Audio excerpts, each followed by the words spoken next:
Take it from me, there are a lot of mistakes, miscommunications and misconceptions out there when it comes to philosophy. So here are my top 10. Philosophy is dead. When people say this, they often mean that the really big questions are now being answered by science, and to a certain extent that's true. But to say that advances in astronomy, biology, chemistry or physics mean that philosophy is over is kind of to misunderstand what philosophy is. Science is the name we give to the systematic, organised way of thinking about questions that can be answered empirically, that is, questions which require investigation and observation and experimentation to answer. Philosophy is the name we give to the systematic, analytic way of answering questions which cannot be answered empirically. Questions like, in virtue of what is a statement true? What are human rights? What does it mean to say that something is good? Of course, some questions are debatably empirical or not empirical, and there's a lot of interesting thought to be had there too. The world is flat, that's my geography. All theatre is rubbish, that's my English. Pisces are short-tempered and stars are made of wood, that's my astronomy. Please don't use an entire academic discipline as shorthand for your unsubstantiated aphorisms.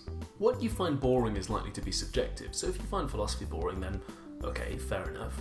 I'd say you're missing out though if you dismiss it out of hand without looking at all the different areas of philosophy, because one of the things that makes it so interesting is that it is so diverse. Some people say to me, oh, today I studied this feature of rocks, or today I studied this theory of business management, and I'm like, well, this morning I was answering the question, what is beautiful, and this afternoon I disproved the existence of time.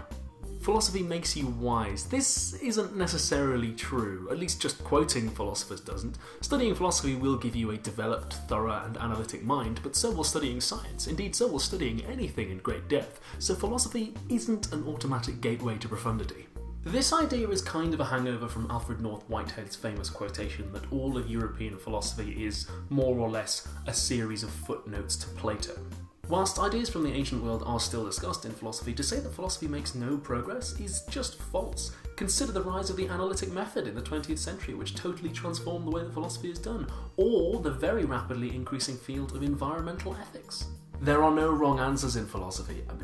That's just false. A theory might be contradictory, or fail to be explanatory, or have consequences the author didn't realise, or just be a load of thinly disguised pseudo-spiritual mush. I mean, just because a question is non-empirical doesn't mean you can make up whatever bollocks you like. Believe it or not, this does happen. Somebody once did this to my face, I corrected them, and then 15 minutes later they did it again. Some people will say they are philosophers as a kind of shorthand for their unsubstantiated musings about life, man, and what's it all about. This happens because a lot of people still think that philosophy has an essentially religious or spiritual component to it, and they don't realise it's actually quite a thorough, intellectual, analytic discipline. More importantly, some people will try to use pseudo-philosophical sounding concepts to sell you something that purifies your spirit or enhances your aura or rectifies your existent consciousness or any other nonsense you want. Just like science, unfortunately, some people will misuse philosophy to make themselves sound clever. All of practical ethics is a counterexample to this, as is all of religious and political philosophy. But my favourite counterexample to it is feminism, one of the most important movements of the last century, still one of the most exciting and important, and likely to be very important in the future. That is moral philosophy being put to practical use.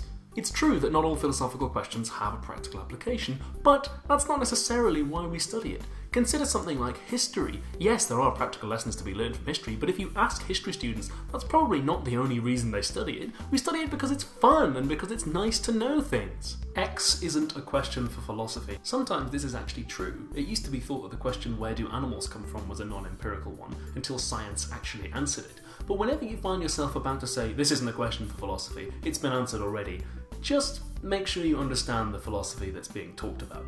What's more likely, that every philosopher who discusses this question is wasting their time, or that the form of the question that you've seen is maybe a little oversimplified?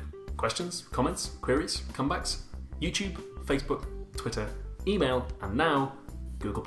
For more philosophical videos, please subscribe.